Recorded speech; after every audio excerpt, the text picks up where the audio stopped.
বিগত 17 বছরে কিন্তু তারা মোটামুটি এইটার এক পর্যায়ে তারা সাকসেসফুলের পর্যায়ে চলে গিয়েছিল। অনেকে বিশ্বাস করতে শুরু করেছিল যে শহীদ রাষ্ট্রপতি জিয়ারা শেখ মুজিবই স্বাধীনতার ঘোষক।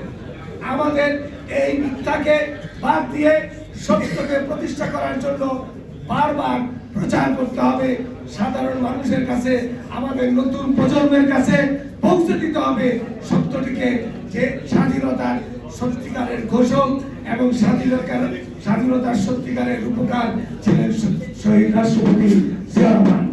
প্রিয় সাথীবৃন্দ, এই পর্যায়ে আমি আরেকটি কথা বলবো যে শহীদ রাষ্ট্রপতি জিয়া শুধু ঘোষণা দিয়ে থেমে থাকেননি। পাঞ্জাবের জগতে একটি বিশ্বস্ত নাম শাবাব এথনিক ওয়্যার। আমি বলেছি উনি জন্মযোদ্ধা ছিলেন। উনি ঘোষণা দিয়েছেন এই বলে যে বাংলাদেশ যেন স্বাধীন হয়, যদি স্বাধীন না হতো তাহলে ওনাকে মৃত্যুবরণ করতে হতো। আপনারা সবাই জানেন। সেই জন্য উনি রণাঙ্গনে যুদ্ধ করেছেন এবং তার পরবর্তী সময়ে আবার আর্মিতে ফিরে গিয়েছেন। বাংলাদেশে যখন আবারও দরকার পড়েছে তিনি দায়িত্ব নিয়েছেন।